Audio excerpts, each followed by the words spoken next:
Eu sou o Nilo Brandt, hoje temos 66 anos. Eu nasci em 3 de dezembro de 58, então 58 foi o ano que eu nasci, 70 foi o ano que eu concluí o primário, aí eu fico 30 anos fora da sala de aula. Em 2000, com aquela história de salvar as torres da igreja, então o prefeito municipal de Itá teve que fazer um plebiscito no município, porque era muito dinheiro para fazer aquela ensecadeira ao redor das torres. Então, o que acontece? A gente se envolve nessa campanha, era uma campanha sem cor partidária, e aí, então, o plebiscito deu o sim para Itá, ou seja, para as torres da igreja, e aí, com 97%. Bom, aí, então, estávamos aqui em Itá com um marco no turismo de Itá. Aí eu pensei, vou voltar a estudar. Só que eu tinha a quarta série, então eu tenho que fazer primeiro grau, segundo grau e depois, né, ir para a faculdade. Então, assim, começamos em 2000 a fazer todo um estudo, né? E final, 13 de dezembro de 2007, eu me formava bacharelado em turismo pela Unicef de Concórdia aos 49 anos. Então, por exemplo, assim, um pouco do vínculo pessoal que o museu tem comigo. Então, essa foto aqui tem hoje 112 anos. Esse casal aqui são meus bisavós. Essa menina aqui, em 1913, tem esse rostinho aqui. E essa guriazinha aqui se tornaria a minha avó. Então, percebem o vínculo que eu tenho com o Museu do Balseiro. Aqui a minha nona estava noivando com o meu nono, certo? Então, foi o dia do noivado em 1927. 1931, a minha nona estava sentada aqui e ali ela segura uma bebê no colo.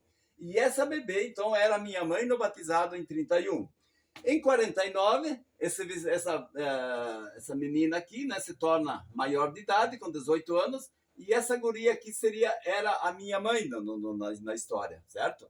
Então, assim, quando eu crio o museu, de fato tem esse vínculo pessoal comigo. Bom, a nossa história começa lá do fundo, então vamos dizer, desde 2007 eu começo a lapidar a história do Balseiro, a gente começa a receber turistas, porque tem a história nossa, ela é muito grande, a nossa família tem muita ferramenta, muita história para contar, e aí as pessoas, né, começavam a me incentivar, de fato, a entrar nessa área da cultura, de fato, mostrar isso para as pessoas.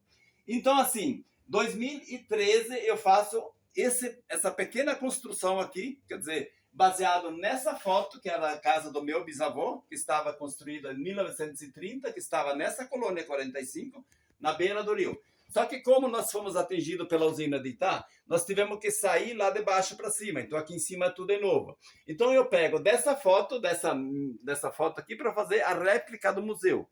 Então assim, desse jeito que a gente vai evoluindo aqui.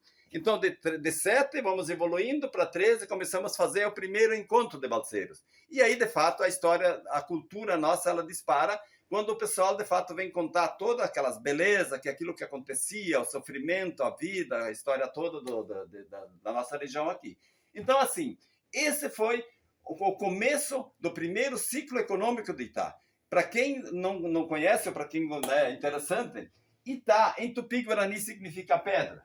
Esse marco aqui do Itá, que está lá na praça, na cidade, nada mais é do que uma história contada a um engenheiro da Eletrosul há 43 anos atrás, e ele conclui, para alavancar a cidade nova, na cidade nova, ele conclui assim, o que alavancou Itá para cima foi o ciclo da madeira, por isso que ele faz esse marco, erguendo essa pedra no meio de duas árvores. Então a história nossa começa desse jeito, e assim, de fato, começamos o primeiro ciclo econômico de Itá. Então, nessa parede aqui temos todas as fotos. Cada foto que está aqui tem uma história para contar, certo?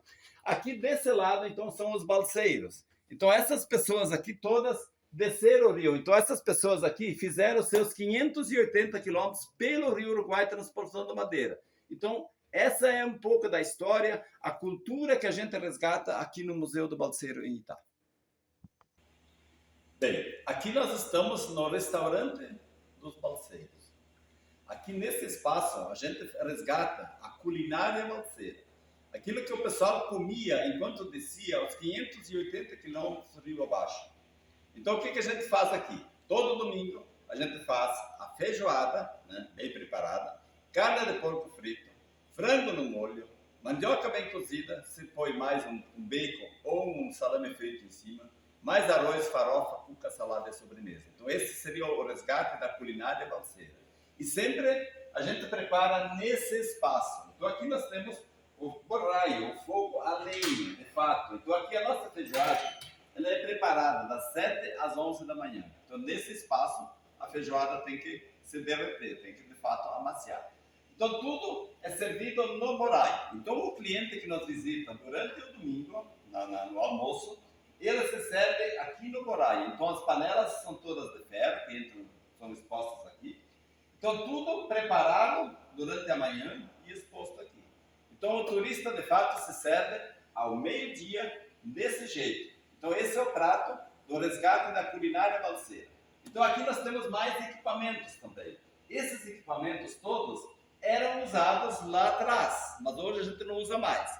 Mas a gente expõe pelo fator, assim, de fato, das pessoas entenderem como é que era o processo. Então, dá para perceber, sempre nas panelas de ferro, os bules de esmalte, né, tem algumas coisas de barro, e assim vai. A polenteira, a cuia, né, as canecas de esmalte, aqui temos a salameira, aqui temos o lampião, aqui temos o quadro. Isso aqui é um quadro que quase todas as famílias tinham antigamente, que é o famoso quadro da Coração de Jesus. Então, quando a gente expõe tudo isso ali, o turista, de fato, se sente em casa. Ele percebe que isso é a origem dele. Dali que ele, de fato, é oriundo, vindo das suas casas, né? Dos seus avós e bisavós. E assim vai. Aqui também temos, então, as bebidas, que é o outro marco da culinária balseira. Então, essa aqui é a cachaça que aquecia os balseiros enquanto eles desciam o rio Uruguai. Então, essa aqui é a famosa cachaça de 19 a 20 graus, ou seja, isso aí tem 50% no teor alcoólico. Essa cachaça faz a famosa coroa, observa o detalhe. Ó. Se você fizer isso aqui, esse é o teste da pureza, ó, da cachaça forte. Então, essa cachaça, ela tem que ser... Ela chega a anestesiar a boca, mas ela não pode queimar quando o indivíduo ingerir ela, engolir, certo? E aqui nós temos, então, o Campari do balseiro. Então, essa aqui é outra bebida que tem a sua origem há 96 anos atrás. Então, as mulheres não queriam tomar essa cachaça forte. A mulher dá um salto em qualidade há 96 anos atrás. Ela pega essa cachaça forte, faz a infusão de ervas, transforma tudo isso e chega no chamado Campari do balseiro. Então, isso aqui nada mais é do que cachaça, marcela, raiz amarga e a groselha. Toda mulher que morava aqui, enquanto estivesse grávida, tomava seu traguinho durante a gravidez, que empiricamente ela alegava que se tomando seu traguinho durante a gravidez, a pele da criança estaria mais bonita quando viesse ao mundo.